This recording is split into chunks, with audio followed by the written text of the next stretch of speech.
সবাইকে স্বাগত জানাচ্ছি। আমি ফিরোজ তোহা। শুরুতেই সংবাদ শিরোনাম জানিয়ে দেব এই মুহূর্তে হাতে পাওয়া সর্বশেষ গুরুত্বপূর্ণ আপডেট। আন্তর্জাতিক সংবাদ। ইরান ইসরায়েল ফিলিস্তিনি ত্রিমুখী যুদ্ধ চলছে।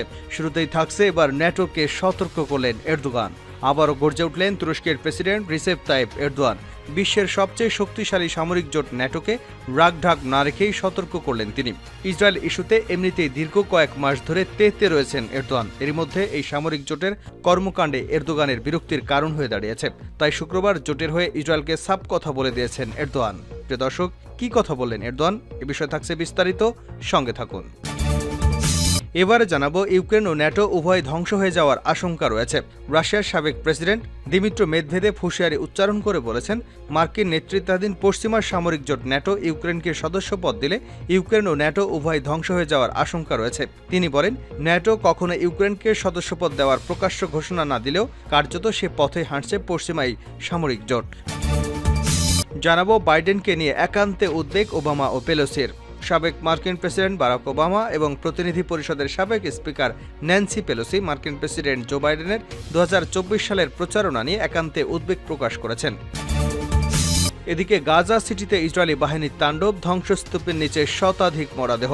ফিলিস্তিনের অবরুদ্ধ গাজা উপত্যকায় গাজা সিটিতে গত এক সপ্তাহে তীব্র অভিযানের পর সেখান থেকে সেনা প্রত্যাহার করেছে ইসরায়েল। তাদের ওই অভিযানে এলাকারগুলোর সড়ক এবং বাড়িঘর ধ্বংসস্তূপে পরিণত হয়েছে। ব্রিটিশ বার্তা সংস্থা রয়টার্স এ খবর দিয়েছে।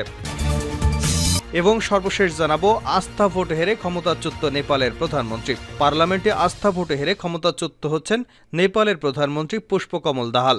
টানা 4 বার আস্থা ভোটে টিকে থাকলেও এবার আর তিনি টিকতে পারলেন না। শেষমেশ ব্যর্থ হলেন তিনি। ছাড়তে হচ্ছে ক্ষমতা। এতক্ষণ শিরোনাম শুনছিলেন, এবার বিস্তারিত। প্রিয় দর্শক, আপনি যদি এই চ্যানেলে নতুন হয়ে থাকেন, ভিডিওটি দেখতে দেখতে চ্যানেলটি সাবস্ক্রাইব করে আমাদের সঙ্গে থাকুন। আর এই ভিডিও সম্পর্কে আপনি আপনার মূল্যবান মতামতটি কমেন্ট বক্সে জানিয়ে দিন। আর হ্যাঁ প্রিয় দর্শক, জানিয়ে দিন ভিডিওটি কোথা থেকে দেখছেন। ন্যাটোকে সতর্ক করলেন এরদোগান। আবারও গর্জে উঠলেন তুরস্কের প্রেসিডেন্ট রিসেপ তাইপ এরদোগান। বিশ্বের সবচেয়ে শক্তিশালী সামরিক জোট ন্যাটোকে রাগঢাক না রেখেই সতর্ক করলেন তিনি। ইসরায়েল ইস্যুতে এমনিতেই দীর্ঘ কয়েক মাস ধরে তেতে রয়েছেন এরদোয়ান। এর মধ্যে এই সামরিক জোটের কর্মকাণ্ড এরদোগানের বিরক্তির কারণ হয়ে দাঁড়িয়েছে। তাই শুক্রবার জোটের হয়ে ইসরায়েলকে সাফ কথা বলে দিয়েছেন এরদোগান। রাজনীতির ময়দানে কয়েক দশক কাটিয়ে দেওয়া এরদোগান মুসলিম বিশ্বের অবিসংবিদিত নেতা হয়ে উঠেছেন। মুসলিম বিশ্বের যে কোনো ইস্যুতে তাকে গর্জে উঠতে দেখা যায়। শুক্রবারও এরদোগানের এমন এক রূপ দেখল পশ্চিমারা। এদিন তিনি বলেন, ইসরায়েলি প্রশাসনের সঙ্গে ন্যাটোর অংশীদারিত্ব আর চালিয়ে নেওয়া সম্ভব নয়। যুক্তরাষ্ট্রের নেতৃত্বাধীন এই জোটের পারমাণবিক অস্ত্র সমৃদ্ধ অন্তত 3টি দেশ রয়েছে। শুক্রবার সেই জোটের সম্মেলন মঞ্চে দাঁড়িয়ে কড়া ভাষায় হুঁশিয়ারি উচ্চারণ করেছেন এরদোগান। তিনি বলেন, ফিলিস্তিনে ব্যাপক টেকসই শান্তি প্রতিষ্ঠিত না হওয়া পর্যন্ত ন্যাটোর মধ্যে ইসরায়েলের সঙ্গে সহযোগিতার প্রচেষ্টা অনুমোদন করবে না তুরস্ক। এমনকি রাশিয়া ইউক্রেন যুদ্ধ থামাতে তুরস্ক কূটনৈতিক প্রচেষ্টা অব্যাহত রাখবে বলেও জানিয়েছেন তিনি। সম্প্রতি প্রতিবেশী সিরিয়ার সঙ্গে সম্পর্ক উন্নয়নে জোর দিচ্ছেন এরদোয়ান। ন্যাটো সম্মেলন মঞ্চে দাঁড়িয়ে সে কথাই বলেন তিনি।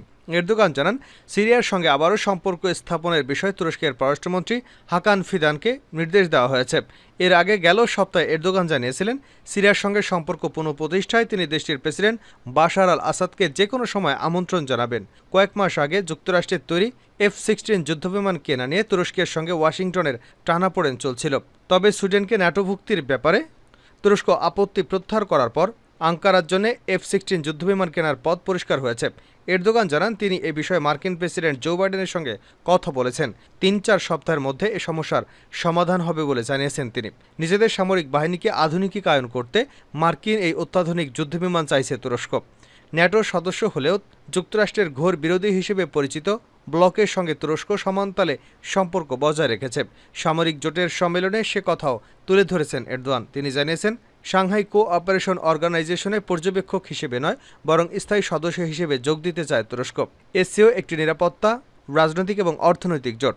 2001 সালে রাশিয়া, চীন এবং মধ্য এশিয়ার দেশগুলো পশ্চিমা শক্তিকে টক্কর দিতে এই জোট গঠন করে। ইউক্রেন ও ন্যাটো উভয় ধ্বংস হয়ে যাওয়ার আশঙ্কা করেছে রাশিয়া। রাশিয়ার সাবেক প্রেসিডেন্ট দিমিত্র মেদভেদেভ হুঁশিয়ারি উচ্চারণ করে বলেছেন, মার্কিন নেতৃত্বাধীন পশ্চিমা সামরিক জোট ন্যাটো ইউক্রেনকে সদস্যপদ দিলে ইউক্রেন ও ন্যাটো উভয় ধ্বংস হয়ে যাওয়ার আশঙ্কা রয়েছে। তিনি বলেছেন, ন্যাটো এখন ইউক্রেনকে সদস্যপদ দেওয়ার প্রকাশ্য ঘোষণা না দিলেও কার্যত সে পথেই হাঁটছে পশ্চিমাই সামরিক জোট। তিনি বৃহস্পতিবার মস্কোয় এক বক্তব্যে বলেন, 10ই জুলাই ন্যাটো জোটের ওয়াশিংটন শীর্ষ সম্মেলন থেকে এ ঘোষণা প্রকাশ করা হয়েছে তারা চূড়ান্ত লক্ষ্যে ইউক্রেনকে ন্যাটোভুক্ত করা। মেদভেদেভ বলেন, ন্যাটো যে পথ বেছে নিয়েছে রাশিয়ার দৃষ্টিতে তার দুটি গ্রহণযোগ্য ফলাফল রয়েছে, হয় ইউক্রেন অদৃশ্য হয়ে যাবে অথবা ন্যাটো ধ্বংস হয়ে যাবে। আর যদি দুটি একসঙ্গে হয় তাহলে আরও ভালো। রাশিয়া শুরু থেকেই বলে এসেছে ইউক্রেনের ন্যাটোভুক্তি রাশিয়ার জন্য চূড়ান্ত রেড লাইন। দেশটি আরও বলছে, পশ্চিমা দেশগুলোর কারণেই রাশিয়া ইউক্রেনের বিরুদ্ধে বিশেষ সামরিক অভিযান চালাতে বাধ্য হয়েছে। মেদভেদেভ বলেন, চলমান যুদ্ধ বন্ধ করতে রাশিয়া যেসব শর্ত দিয়েছে সেগুলোর অন্যতম হচ্ছে ইউক্রেনকে ন্যাটোর সদস্যপদ পাওয়ার বাসনা সম্পূর্ণ পরিত্যাগ করতে হবে। বাইডেনকে নিয়ে একান্তে উদ্বেগ ওবামা এবং পেলোসির। সাবেক মার্কিন প্রেসিডেন্ট বারাক ওবামা এবং প্রতিনিধি পরিষদের সাবেক স্পিকার ন্যান্সি পেলোসি মার্কিন প্রেসিডেন্ট জো বাইডেনের 2024 সালের প্রচারণা নিয়ে একান্তে উদ্বেগ প্রকাশ করেছেন। তারা মনে করছেন, ডোনাল্ড ট্রাম্পকে হারানো বাইডেনের জন্য অনেক কঠিন হয়ে উঠেছে। এই পরিস্থিতি মোকাবেলায় করণীয় নিয়ে তারা নিশ্চিত নন। মার্কিন সংবাদ মাধ্যম CNN এ খবর জানিয়েছে, ডেমোক্র্যাটরা ভেতরকার এই দ্বন্দ্বের অবসান ঘটিয়ে সাবেক প্রেসিডেন্ট ট্রাম্পকে হারানোর চেষ্টা করতে চান। তারা ওবামা এবং পেলোসিকে এই বিষয়ে সহযোগিতার অনুরোধ করেছেন, কারণ সিনেটের সংখ্যাগরিষ্ঠ নেতা চাক শুমার বাইডেনের আস্থা অর্জন করতে পারেনি এবং প্রতিনিধি পরিষদের ডেমোক্র্যাট নেতা হাকিম জেফ্রিসের সম্পর্কে এত গভীর নয় যে তিনি বার্তা পৌঁছতে পারেন। CNN ওবামা এবং পেলোসির সঙ্গে যোগাযোগকারী কংগ্রেসের বেশ কয়েকজন সদস্য, নেতা এবং ব্যক্তিদের সঙ্গে কথা বলেছে।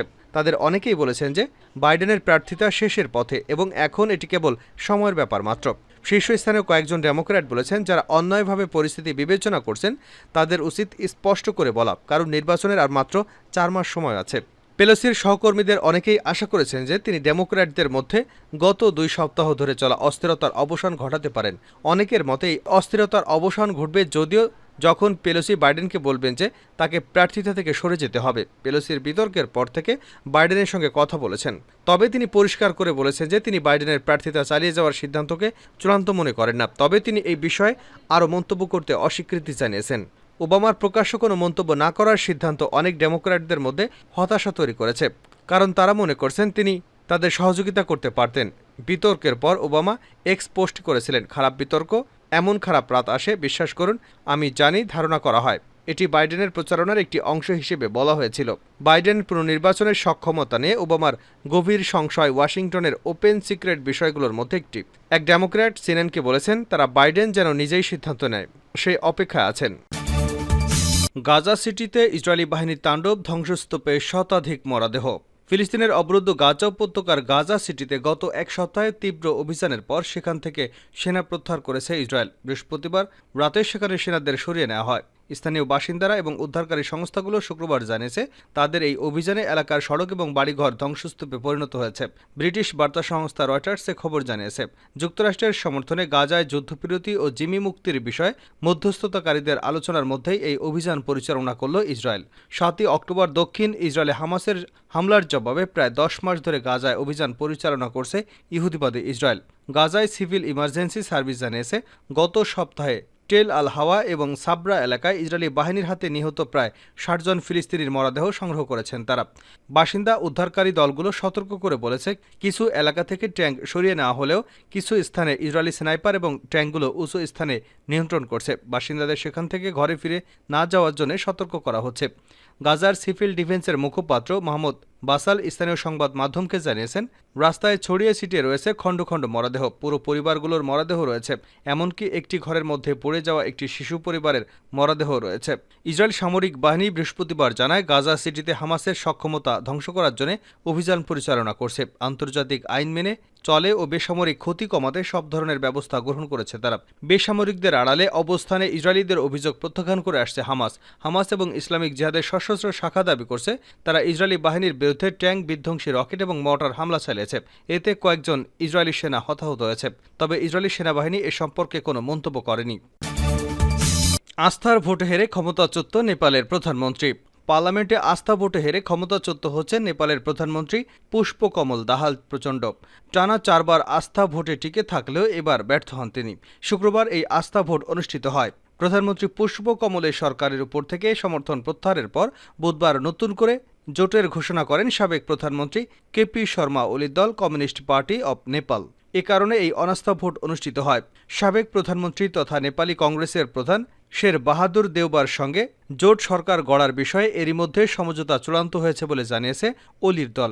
নেপালের পার্লামেন্টের নিম্নকক্ষ হাউস অব রিপ্রেজেন্টেটিভসের আসন সংখ্যা 275। এর মধ্যে দেওবার নেপালি কংগ্রেসের 88 এবং অলির সিপিএনের 79 জন সদস্য রয়েছেন। অর্থাৎ দু দলের হাত মেলালে অনায়াসেই সংখ্যাগরিষ্ঠতার ম্যাজিক ফিগার 138-এ পৌঁছা সম্ভব।